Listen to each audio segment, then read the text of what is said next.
What is going on, everybody? Welcome to episode number 3 of the Junkyard Wrestling Podcast. I am James Beatley, your host, and I have a very special guest with me today to talk about some Royal Rumble predictions. Mr. Randall Beatley, how are you doing, sir? I'm doing good. How are you? I'm well. I am well. All right, we got us both up on this screen. So you know more about WWE probably the past couple months than I do. I haven't watched a damn lick of it in about maybe a year. But the Royal Rumble is always a fun time. There's only 5 matches on the card uh, this tomorrow, um, live in San Antonio, Texas, in the Alamo Dome.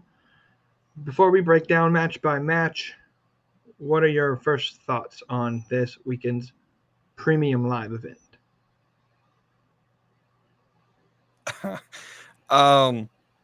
So first, there's only 5 matches on the card. There's only one outside of the 2 Rumbles that actually matter. The other 2, the whole story surrounding Bray Wyatt and Alexa Bliss and what's going to go on there. And if I remember your notes correctly, we're going to go over that. So I'll save that hot take for when we go over it. In the meantime, I'm going to try to fix my Twitter logo here. Try to get it right. All right. Anyway, we're good to go. Alrighty. Oh, yes. Like you said, we are going to talk about those 2 matches. But first, I want to start off with probably one of the most intriguing stories, maybe in all of WWE. That is the Bloodline, Roman Reigns, Kevin Owens. Again, I haven't really followed along with the story the whole time. So I'll start with you on this. You know more about it. Who do you think wins? Do you think we'll see any interference, or is this just a good clean title match? I think it'll be clean. I think the match actually ends in disqualification. That's where I think it's headed. I think Sammy's going to try to overprove himself to Roman by attacking Kevin Owens, leading to Roman retaining the championship. But in the end, that's going to make Roman even more mad, which I think sets up the turn. Where we go from there, we'll discuss later. But I do think Roman theoretically loses while still keeping the championship. And we'll see where it goes from there. Yeah, so I think you kind of know my picture on the whole Roman Reigns bloodline situation. I'm not the biggest fan of this faction. I think, quite honestly, outside of Sami Zayn, the whole faction is kind of boring in my opinion. And I know we have had our fair share of disagreements off the record about Roman Reigns and the bloodline and such. But I am a big Kevin Owens fan. I think if this wasn't at this point in the storyline of the bloodline, you think Kevin Owens may have an opportunity to actually win the title, but I think it's pretty obvious. Roman keeps it. There has been, I guess, maybe a spoiled premium live event poster where Sami Zayn's on the cover for Elimination Chamber, which I assume would be the next pay-per-view. It is, and it's in Montreal, so that's why. So and so obviously you can put 2 and 2 together. It seems like that's where that story's going. I do think that you make a good point. I think Sami maybe costs Roman the match overall, and maybe that's where that story goes. Again, I don't have a lot of substance to talk about with this because I haven't watched a lot of the entirety of the storyline with Kevin Owens and Roman Reigns and all of that. But from what I have seen, that seems like where it's going. Before you move forward, we have to address the fact that you just called the Bloodline boring and put this on the record. No, because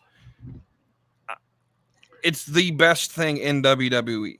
It is literally the only story that is a story. It is it is proper storytelling. I don't know if you remember high school English class. The only thing I took from that, fuck grammar. I don't know anything about grammar. Never learned it. Don't care about it. The only thing I remember from middle school, high school is how to tell a story. You have exposition, rising action, climax, falling action, resolution. We are currently in the falling action, almost resolution point of this storyline. But it's literally the only story that follows that pattern. It makes it easy. Jey Uso deserves an Emmy for his acting and for his selling of the story. Roman, while maybe Roman's probably the weakest part in terms of promo and ability outside of the ring or outside of just wrestling, but Roman's best part is being that mafia boss. That this is essentially a mafia story with a different cultural name to it, being tribal chief. So you may find it boring, but I think it's the only thing going on that's appealing to a more casual channel flipping audience, and that is what sells. That's why everyone's so appealed to it. And then Sammy brings in the more hardcore casual fan base, hardcore IWC fan base, and everyone wants to see Sammy ultimately get the ultimate prize. So you may find it boring. I think it's just great storytelling. It may be great storytelling, and I don't want to spend a lot of time on this, but there's only one reason I think that you bring Sami Zayn in this story, and it's obvious to the fact that Roman Reigns isn't great on the mic. He's never been great on the mic. He's gotten better over the last couple of years. It's not about mic work, though. Roman Reigns has mastered the art of body expression. 95% of speech is facial non-verbal communication. And Roman Reigns, I don't know if you remember, I'm sure you've seen the TikTok videos of it, where Sammy and Jay, when they were going at it a couple months ago, and Jey Uso says, well, I don't give a damn what the tribal chief says. And Roman Reigns just gave him that look. Nobody else in wrestling has mastered the art of non-verbal communication the way Roman Reigns has. So where he lacks at actual speaking, the other part of communicating, the body language, the non-verbal stuff, Roman Reigns has mastered. Maybe so. I think what maybe makes the whole story boring is that it's gone on for 3 years and there hasn't been any change to the story. No. Because anytime, what has happened is anytime it looks like it's going to be over. So the way this started was Roman went after Jay. And just when that feud was over, we changed it. And now we added Jimmy. And just when that part is over, now we added that part took forever trying to get the family in line. And then the idea was Roman's just going to destroy everything with the help of the bloodline. Then you add in Solo at Clash of the Castle. So right when we think it's going to be over at Clash of the Castle with Drew winning, everyone assumed that we add a new member. And then right as that was starting to come to a close, okay, maybe we'll end it, we put in Sami Zayn. Now, I don't think Sami Zayn was planned to go this long. My idea was them and Kevin were going to try to put him together, but then Kevin either got hurt or had to take a break for some reason, and they dropped him from the plan, so they kept Sami in the storyline, which ultimately has made it better. It's a new story than it was 3 years ago. So it just continues to evolve. Every time you thought it was going to end, it evolved and got better. It's just like the Fast and the Furious franchise. You tell the same story 10 times and everybody knows the ending. It gets kind of boring. It gets kind of repetitive. But it sells. And that's Sure, all that matters. But that's sure. all that matters. That's all that matters at the end of the day is, does Roman Reigns put asses in seats? Absolutely, he does. That's all that matters. I would argue to say that Sami Zayn is putting more asses in seats than Roman Reigns at this point. But anyway, let's continue to talk about what's going on at Royal Rumble. We'll talk about Bianca Belair and Alexa Bliss. They've done the one thing to Alexa Bliss that I didn't want them to do when they brought back Bray Wyatt, and that was to continue this whole thing where she may be part of Bray Wyatt. Maybe she's under his mental games or whatnot. I'm just not a big fan of that. But here's the story where they're going at. Who do you think wins this match, Bianca or Alexa? Okay, so who I think wins and what I would do is two separate things. So I'm going to give you both. So what I would do would be have Alexa win the title. That's what I would do. We could figure out the Raw story better. But the reason I would have Bianca lose is because the best story, the best match with your biggest stars going into your biggest show of the year in WrestleMania would be Charlotte versus Bianca. Those are your two biggest stars at the current moment. And that would be the match. We haven't seen it before that I can remember. And so I would have Bianca lose. They sort of set up this who's better than who promo at Raw 30. And so you can have Charlotte the Friday after, next Friday, basically come out and be like, oh, and Bianca, I'm the real queen now. You don't have your title, which then can set up the feud for Charlotte versus Bianca. However, I don't think that's what WWE is going to do. The last thing I've read was that that was the initial planned match before Charlotte came back, but they scrapped it, which is why she beat Ronda. So what I'm assuming is going to happen is Bianca's going to retain and will face the winner of the Royal Rumble. I don't want to spoil my take on that until we get there. So. Yeah, so I actually think this is a DQ finish. Yeah, absolutely. Where I think the story goes how it has always gone for the last couple of weeks now. Alexa has this clean match, then she sees Uncle Howdy or whoever it was again in the crowd, or the whatever lightning bug fly looking thing pops up on the screen, and then she goes berserk, DQ. I think this match is also pretty predictable. It's called a Firefly. It's called a Firefly, my dear sir. Well, okay, Firefly. Anyway, DQ finish. Bianca retains. My biggest gripe with this is you kind of box Alexa Bliss in a hole until you can figure out what you're doing with the whole Bray Wyatt storyline. Well, when we get there, I got a whole bunch of gripes about this. So, and so, I just Alexa's good as a heel, but she's good as like kind of that Lacey Evans storyline. So I'm glad that she has something other than, oh, we're just going to partner you with someone and waste her. But I'm kind of in the same mold as you. Is this gimmick didn't need to happen. Like, and this is sort of my feeling with the whole Bray story. I won't give all of my hot take because it's going to be a hot take. But I'll just say this. It feels weird that they're booking Bray Wyatt, or at least they were up until about 2 weeks ago. They were booking Bray Wyatt as the face in the feud, where he was the weak, cowardly person to LA Knight being the strong, arrogant one. But at the same time, in the same sort of storyline, Alexa Bliss was the heel. And it just didn't mesh. So I'll bring this up when we talk about Bray Wyatt, but nothing about this storyline makes fucking sense. Yeah, I don't think when Bray was gone and Alexa was kind of on her own, she kind of held her own. She did pretty good there for a while.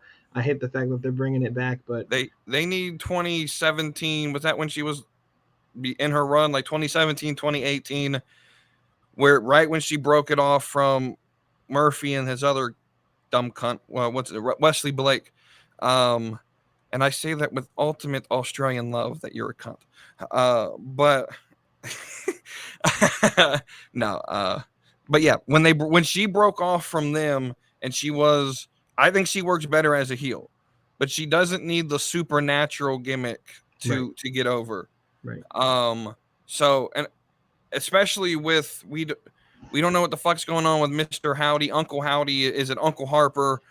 I'm not going to say it, but I'll try to refrain. Anyway, if y'all want my full take on this, go watch the Slapping Meat Wrestling podcast. I talk about this a lot. So, yes, yeah, and I agree with you. Alexa is good as a heel, but her NXT heel work with Blake and Murphy was fantastic. And even moving on to that point, like that run that she had right before she feuded or tag teamed with Nikki Cross was really good as well. Just this gimmick here kind of doesn't fit, in my opinion, her strengths. But anyway, let's go to the Bray Wyatt LA Knight Pitch Black match. To me, this was just a way to get Mountain Dew Pitch Black match. It's Mountain Dew Pitch Black match. To me, it's just a way to get a corporate sponsor to sponsor the show. What? Oh, I've seen your TikToks on this Bray Wyatt story. I'll give you some time. Go ahead. Okay, perfect. First off, what the fuck is a Pitch Black match? You said it's the corporate way to say lights out, but you still don't explain what the hell this is. To my knowledge, we've never done a lights out match in WWE. I've seen it done on like the indies. And so I'm assuming, and this is where my issue, everyone gives their praise and props to Triple H for being the savior of WWE. He's booked so well. Not really. Because and this is just my opinion. If anyone knows how I view wrestling, I view it from a casual perspective, so casual doesn't mean I watch every now and then. It means that I view it for what it is. It's a drama. It's a TV show. It's scripted. So casual doesn't mean that I don't watch. It just means that I watch in a different point of view. And so Triple H is not booking towards this casual audience. He's booking to the IWC. He's booking to the TikTok Wrestle Talk universe. He's booking to, and I say this with the utmost love, the dweebs and nerds that watch AEW. I had to get that diss in, by the way. He's booking like Tony Khan. I'm just gonna be completely honest. What? Is that a bad thing? It may be. It may be, but and so with that being said, with that what I mean by that is he comes up with these ideas, but we never get an explanation. It literally would take 2 minutes to tell me what a Pitch Black match is. What are the rules? What are the stipulations? I'm assuming it's a lights out match. So my problem is, are the people, if this isn't a cinematic match, which I kind of assume that's what this could be, are the people who just paid anywhere from $50 to $350 to sit in the Alamo Dome, which I've never personally been to the Alamo Dome, but I've heard of people who have been for wrestling shows. And even when you're sort of in the mid rows, you still feel like you're miles away from the ring because of the shape of the Alamo Dome. So are these people who just paid a shit ton of money for these wrestling tickets, are they going to have to sit in the dark and watch a match that they can't see? Or are we going to have this red light effect again? Or with it being Mountain Dew Pitch Black, is going to be a purple light? Like what is, or is it going to be cinematic? And if it's cinematic, that means these people who just spend a shit ton of money are going to have to spend 20, because like I said, 5 matches. So this is 20% of your card. They're going to have to spend watching it on a screen. And so, but that's not my biggest problem. My biggest problem with the Bray Wyatt story is, like, I gave you the chart on how to tell a story: exposition, rising action, climax, fallen action, resolution. And because it's wrestling, the story never ends. There's always a next week. The resolution's supposed to basically be resolution straight into the exposition for the next story. Well, with Bray Wyatt, it's been 5 months since he's debuted now. we're still on exposition. I don't know his motivation. I have 1,000 more questions than I have answers. So we come out, we debut this thing, and we have 6 characters that debut with Bray Wyatt. No explanation of what those are. Right? And we just act like nothing happens.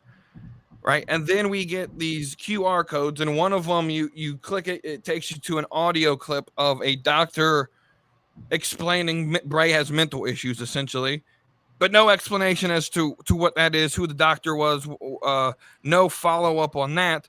And then we get like the debut of Uncle Howdy, but it's like a silhouetted man in a hat, and we don't see who it is. We don't get a reveal. We don't know who Uncle Howdy is. We don't understand any of the motive of who Bray Wyatt is, why he does what he does, why he's fighting LA Knight. We don't have any of that understanding. And so now we have 1,800 questions and 3 answers. And so apparently I'm not patient enough, because that's not good enough for me.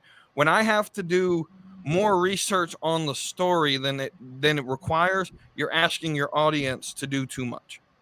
These should be things that you as writers give to your audience. I'm fine with complex stories.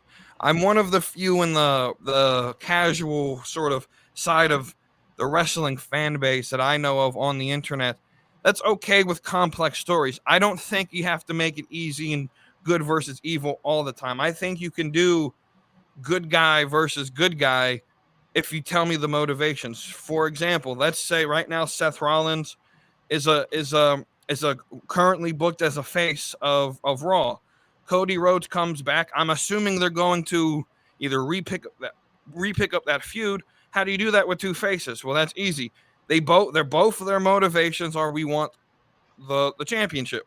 And that's all that it matters. Just give me, like, Cody's rebooking these packages. You've given me everything I needed to know about Cody Rhodes. Who he is, what his motivation is, what he's overcome, and how is he going to accomplish it, right? Now you just got to finish the rest of the story. And they haven't done this with Bray Wyatt. And now I don't know if this is a Triple H decision or the fact that they gave him basically all control over how you run this. And at the end of the day, the IWC loves it. It's slow, long-term storytelling. You just got to be patient. My question is how long do you wait? How long do you allow the game to play out before you get anywhere? So that's my gripe with it. You know, you don't give me nothing, and if you enjoy it, that's cool. But the problem is that so many people are spinning me saying this as saying I don't like Bray Wyatt, which is completely a lie. So, with his interview that he did with I think it's BT Sports, where he basically said that the Fiend died in Tampa, and cult leader Bray died when Brody died, basically that he's not bringing that back. I'm assuming my understanding of this whole gimmick is everything we're seeing with Uncle Howdy and all the other figures are basically just figments of his imagination, and we're basically just getting a story in his head, which works in like a TV series where you can make that picture, the depiction. But a live show like this, like, if you don't tell me that, how am I supposed to know that? So that's my gripe. You just haven't given me any information on what's going on, and you're making me as the audience member basically have homework at the end of every episode. Yeah, I think that's fair. I think whereas when Vince McMahon was in charge, he seemed like he thought the audience was too dumb to get complex storylines, and it seems like maybe Triple H, at least with this storyline, is thinking that the audience is too intelligent or super intelligent enough to get the whole picture without some sort of verbal clue. I can understand that. I don't know if I would say it's impatient and that the storyline's taking too long, but I certainly hope that they come to some sort of resolution at this point with the whole Bray thing, and either tell us that he's just a psychotic guy, or bring out these other characters as legitimate characters, legitimate people, not just figments of Bray's imagination. I know. So I subscribe to Fightful's Patreon page, $5 a month, pretty good deal. They did say Bo Dallas is in San Antonio, so I'm assuming Uncle Howdy in some form. I think Bo Dallas has been the guy portraying Well, it's Uncle been different Howdy. people because from my understanding, again, they don't tell us, but it's been different people portraying them. With in my opinion on this is either one, they just haven't brought Bo Dallas there, or two, Mr. Howdy isn't an actual character. It doesn't matter who it is. It's just that figment of his imagination. And my fear is, and what's really going to piss me off, is if the WrestleMania match with Bray Wyatt is Bray Wyatt versus Bray Wyatt in some form. I have a feeling we're going to do Bray Wyatt wrestles himself, which will really irritate. The IWC will eat that up all day. Because, well, I don't know if they'll eat it up. I remember when Ethan Page left Impact Wrestling and he fought himself and ripped his heart out. And the bro, we IWC. don't talk about Impact. They be killing people for no reason. Eric Young just died for no fucking reason. But yeah. Anyway, I don't know if they'll eat that up. I don't know. Is this a cinematic match? Is Bray Wyatt? If it's Bray Wyatt versus Bray Wyatt, obviously it has to have some sort of cinematography aspect behind it because he physically can't fight himself. Well, you could have Mr. Howdy wrestle him, right? So that's what I'm assuming that's what's going to happen. But essentially, if that is just his imagination, it's essentially Bray Wyatt versus Bray Wyatt. Right. So. Yeah, so I agree. I wish they would tell us a little bit about what this pitch black match is. Is it cinematography? Is this a legitimate like live match, or are we going to have to sit and watch Bray Wyatt and John Cena from WrestleMania? What was that? A couple of years ago, the COVID year, all over again. That was at least that was entertaining though. My problem with this match also is that you take someone like LA Knight, who right. He debuts and he comes in as Max Dupree to the roster. That flops. They bring in Maxine Dupree to replace him. They bring him back as LA Knight, and then his first feud back with this new momentum is against Bray Wyatt. And this is nothing against Bray Wyatt, right? But he's protected. It's just like with the Karrion Kross situation that's going on.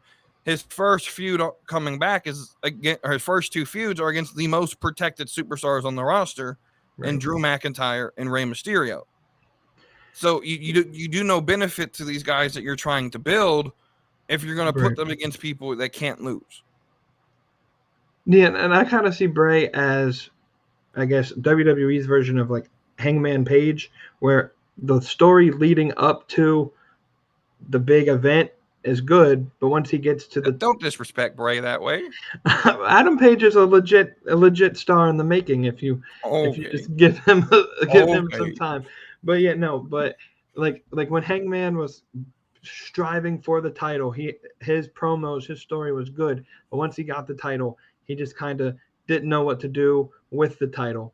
Same thing with Bray. That whole lead up to Bray debuting, I thought they did a very good job with that. But it seemed like ever since he has debuted, it's just kind of been stale and stagnant, and there really hasn't been anything going on there. I honestly don't know if this is like a legitimate match, if anybody's actually going to win or not. We haven't talked about that. Does Bray win, or does Bray LA has Knight to win? Bray has to win for two reasons. Unless you're right, and this is sort of one of those things where like it sort of just ends like it could be one of those things for like LA Knight, because the rumor that I've heard is that LA Knight could be Huskus, the pig. Which, though, if that's the thing, you can sort of like brainwash him, sort of like remove him from the arena, have him like die, and then he can come back as Huskus. I guess that's fine. It makes no sense to me, but nothing about this fucking story makes sense. But if this is an actual match, Bray has to win, or else you just did an entire segment on Monday where the Undertaker passed the torch to you. Now it's 8 years too fucking late, but you just got the torch passed to you by the Undertaker. You fucking ruin all of that momentum if Bray Wyatt loses. Right, but I feel at the same time, LA Knight, that promo on Monday, he has glimpses of where like if he could use his talent. And I've watched LA Knight since he was in Impact as as Eli Drake. Yes, Eli Drake. Dude's probably the And, best person right. in WWE on the mic.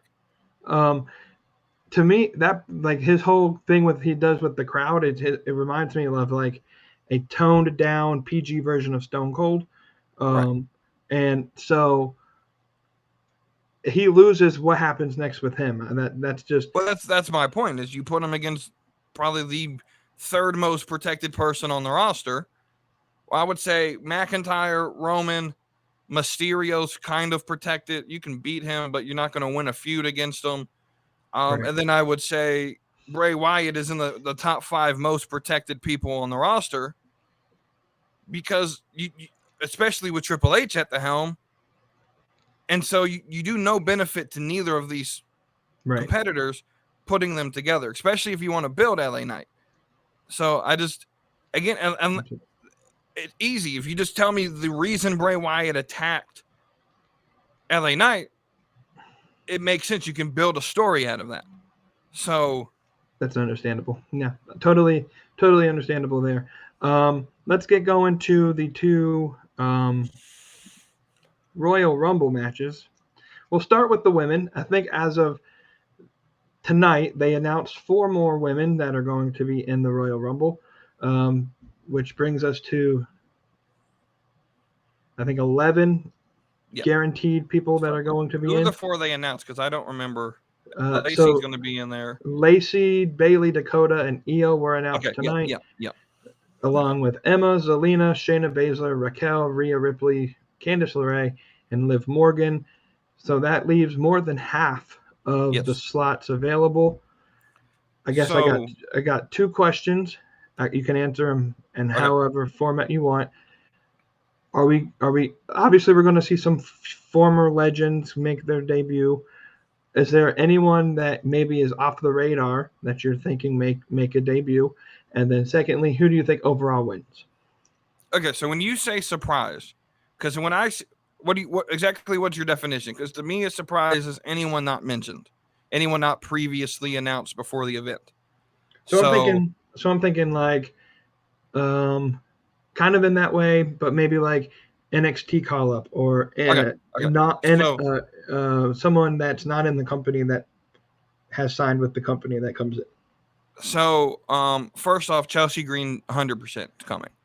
And because Chelsea, if the story goes the way I think it's going to go, Toxic Attraction will also be on here, which irritates me because if they could have just flipped this week and next week, and Toxic Attraction loses at Vengeance Day, like I 100% know they will, you could have made this then official call up for Toxic Attraction. I think Chelsea Green takes Mandy Rose's spot, which is crazy. Because Mandy, you could have had it if you did what Chelsea did and just deleted the extra shit. But I get it. I get your $5 million is great. But a month.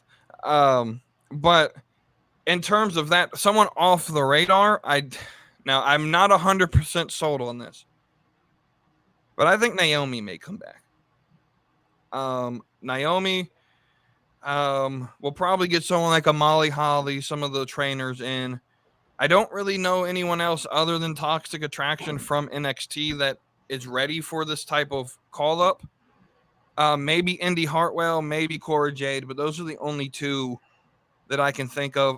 I would say Nikita, but she just tore her ACL. So the NXT Performance Center parking lot strikes again. If you don't get the joke, essentially anytime someone gets hurt, they get taken out on TV and written off in the parking lot. So overall, my winner, I think this is the easiest one to predict a winner. It's Rhea. It's Rhea all day. Unless they go my train of thought on what I would do. This is where I finished the Alexa Bliss story. Alexa should win the title and Bianca wins the Royal Rumble. And that's the easiest way to set up Bianca versus Charlotte at Mania.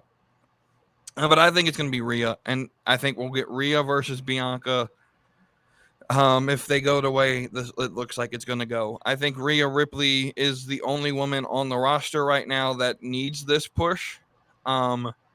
please, to the good Lord Jesus, don't have it be Bailey or Becky. No disrespect to them, but I'm tired of them getting the push. The only other thing I could see them happening is they continue the storyline of Liv Morgan saying she's going to enter at number 1, which it's not official if she will or not, but her idea was, I want to start at 1 and I'm going to win the whole thing. So they may do that and give us like another Rey Mysterio underdog story. But ultimately, I think it's going to be Rhea Ripley. I think that might be the consensus that I've seen on social media is Rhea. So in terms of kind of surprises or people that may take spots, I think we'll see a couple legends. I think the Bellas, they were kind of upset that they weren't really pushed on Raw 30. I think they were like advertised to be at Raw 30, but they were, but they also had media day. Like they added a media day for Nikki Bella's show. They were in New York. I don't know. I mean, they were more so complaining that no women were shown, and I'm not going to give my opinion here. I've already given my opinion.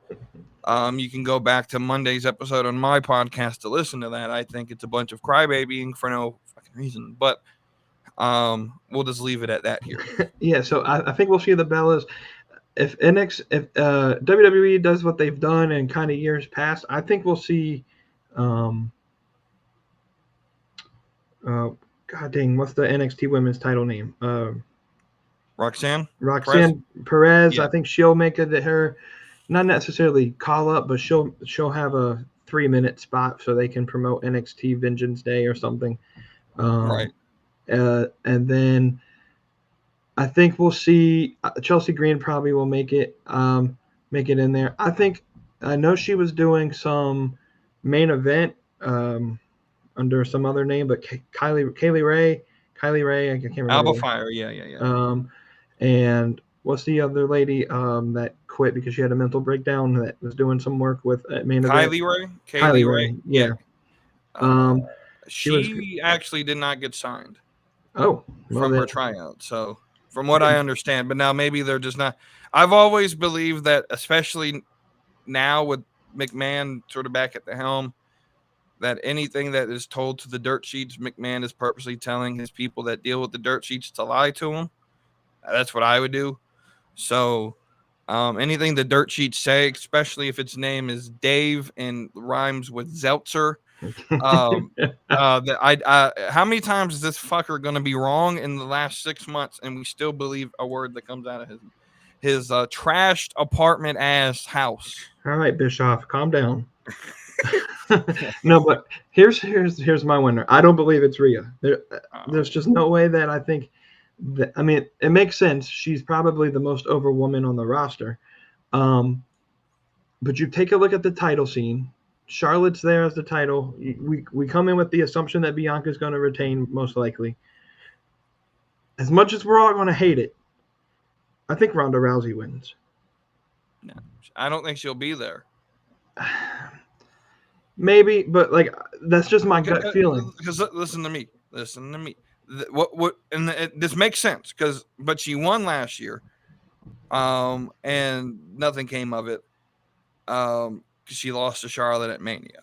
But I just don't see that happening personally, because what I feel they're going to do is have Ronda and Shayna, and this is something I should do, and it seems a lot more that they're going to do it. They're going after the tag champions. And that would be fucking great, because Ronda is 1,000% better and more comfortable when she's working with Shayna. And they could be dominant. They could have this year-long tag run while you build your tag division back up. And so in 6 months, when the Monet is running dry because no one wants to pay you, you can come on back and enter this tag division again, and it's actually gonna be built up. You'll have Toxic Attraction, and some other good tag teams up there. That's fair. My gut feeling right now is it's either going to be Ronda or Becky One of the two. And I know everybody don't want Becky. I know I saw some stuff about people complaining about Becky Lynch's annoying voice or something this week. So It's not people even are about her voice. It's about the fact that Becky Lynch and Charlotte have fought like 3 years in a row at WrestleMania. And what they do, and I get it, because for the most part, the women's division only has like 4 headline competitors. But what they've been doing is they've been recycling. So like if one year Becky versus Charlotte, and then Sasha would face Bayley, or Ronda would face Bayley, then they would just mix the two matches up, and it just gets boring. And you have stars. The only other person I could see winning other than Rhea would be Raquel. But I personally don't think her and Charlotte. I could see it if it's Charlotte versus Raquel. I can't see it if Raquel has to go to Raw and go against someone else. So we'll see. That's fair. That's fair. Let's go to the men's Royal Rumble. I think 19 slots have been confirmed, with 3 being confirmed tonight. Those 3 being Xavier Woods, The Miz, and everyone's favorite Brock Lesnar being added to. You forgot about Kofi. Oh no, Kofi was the first one to it. So, yeah, Kofi announced on December 2nd. Yeah, a whole 2 months Jesus. before.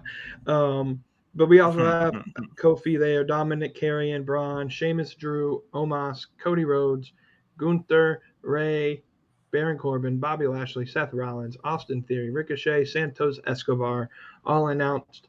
Not as many slots available for surprises, but the same questions. Wow. The same question. Well, let me ask this first question, just to get it out of the way, and then we'll go in our surprises and our winner. Does Dwayne show up? Yes. I'm 1,000%. I don't give 2 fucks what Seltzer Water has to say. I don't care if The Rock said that he's not in ring shape. Motherfucker, you can lose some of that steroid fucking mash you put on there to get in ring shape in 2 months. This to me makes so much sense for him to show up here. The XFL is getting ready to start. There's a team now in San Antonio. He could literally just wear a San Antonio Brahmas t-shirt to the ring. If he does show up, he will be number 30, and he's going to win. And so I say this because I think everyone assumed Cody Rhodes would come back, but I don't think anyone assumed that they would announce it. And so the fact that they gave away that secret, to me, tells me that they have some other secret lined up that's bigger than Cody Rhodes as a surprise. Right. No, I'm sorry. We're about to go over a list of people we think are going to be surprises. None of them are bigger than Cody Rhodes, in my opinion. That's fair. And so if The Rock doesn't show up, it wouldn't hurt the story, because I think they have a contingency, right, which is the Sami Zayn part of this story. But I think The Rock is there in some way, shape, or form. Is he going to be in the Rumble match? I don't know. I've heard rumors or other people talking that maybe he just comes in during the Owens and Reigns match, which I would personally like better. Okay. Just for him to get involved in that match, and then not take a spot in the Rumble. But yeah, Rock will be there in some way, shape, or form. There's no way he doesn't show up.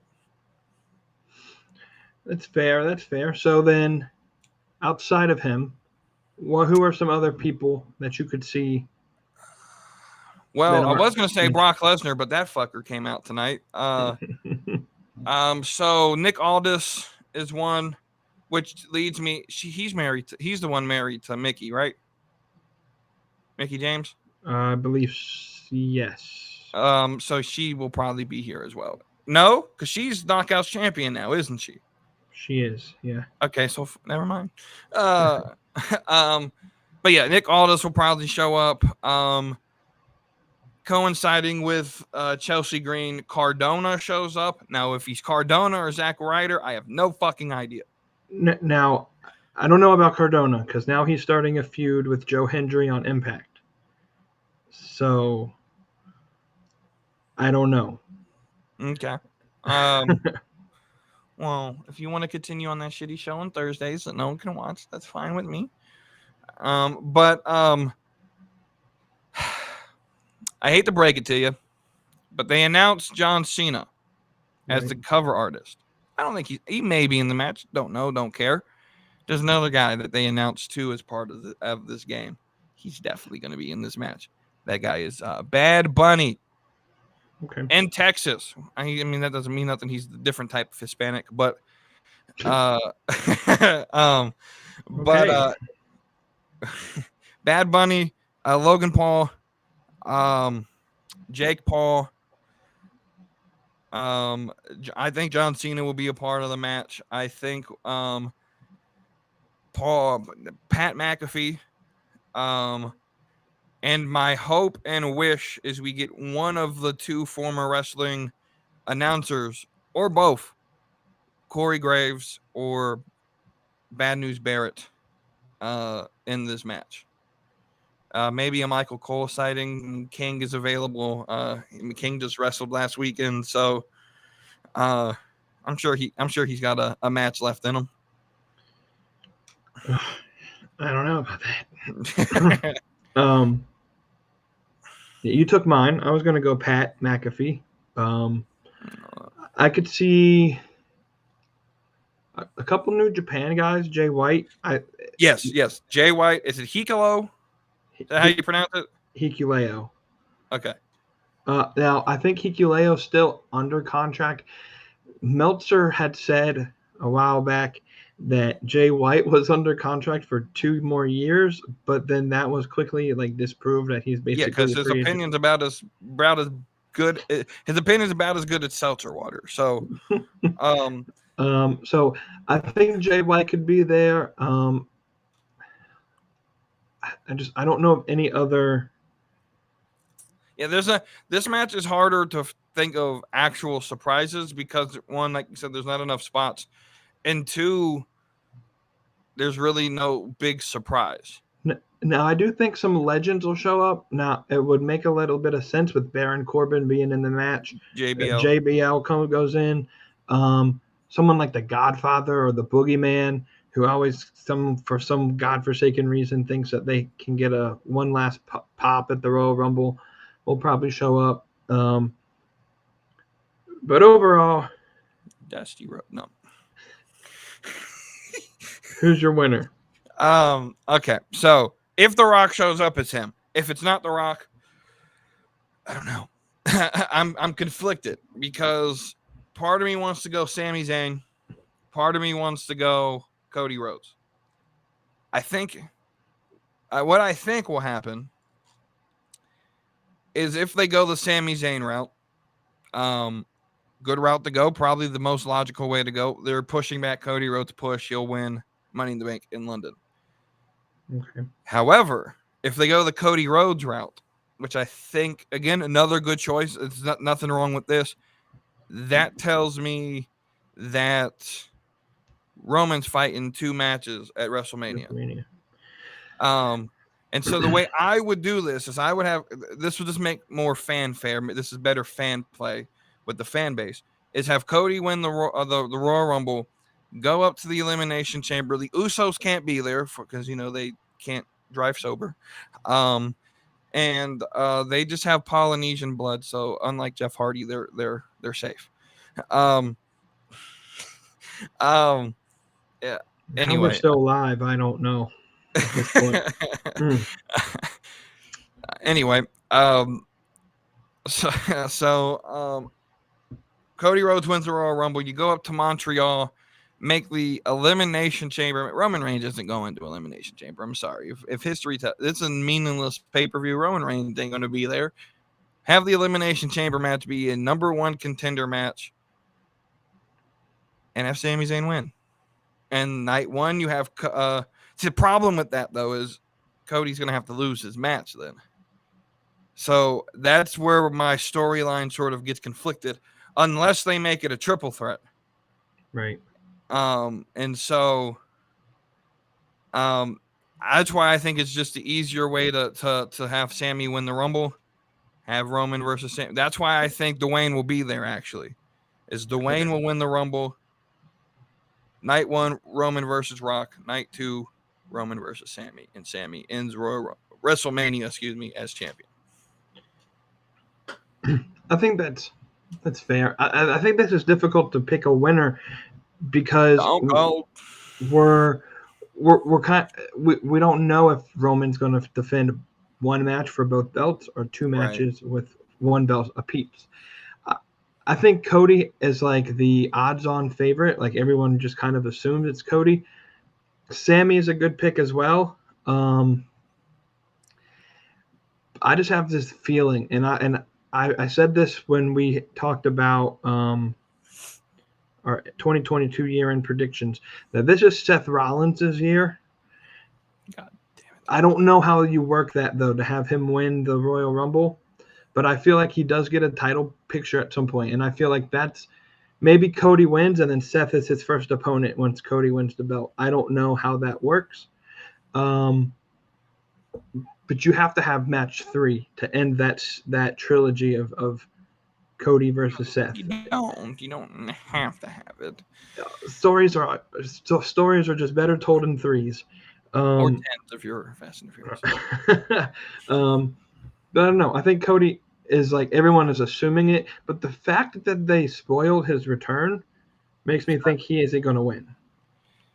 So my idea is they are going to actually finish the story, but I think it's Seth Rollins who eliminates him. That immediately turns Rollins heel. Rollins works so much better as the heel that we love. He's better as the Joker. Right. And so the best way to do that is real easy. Throw out the biggest baby face in the company. Especially on his return. The story sells itself. You get one final match at Mania. Right. And you're good. Like I said, that's where I think they're going. I think Sammy actually wins it. And then Cody's going to start his ascension to the top at Money in the Bank. Okay. That makes a little bit of sense. We've gone and then I do think Seth and Cody will actually pick up again. This is going to be sort of like the Rock Austin of our generation, kind of, in that I think Cody's going to win the title, and Seth is going to be the jealous heel now. That every time I get close to it, you get in my way type storyline, and then we'll have one more final match. My problem is I just can't see Seth Rollins losing 4 matches in a row to Cody, so I don't know where that. Cody doesn't have to have a year-long run either. He just really needs like a 3-month reign and to please the IWC, and then I'll shut the fuck up. A couple more people I think we'll probably see, possibly. We'll see Dolph Ziggler come back, have his 3 minutes, get speared. Come back. He got the shit beat out of him the other week. He's been here. He'll make his Royal Rumble appearance where he gets speared by somebody, but they don't show it on camera because the camera don't catch him. Edge, I think, comes back. Oh, I meant to mention this at the women's segment. The reason I don't think Rhea wins is we're going to get a return of Beth Phoenix. Don't do this. Don't fucking do this to me. We don't fucking need that match. We're going to bring Beth is dead. She died. She got hit with a chair. Beth Phoenix is coming back and is going to eliminate Rhea Ripley. Anyway. Yeah, but I think Edge could come back. I don't know. We've been talking about Royal Rumble for about an hour now. Any last thoughts before we get off the air?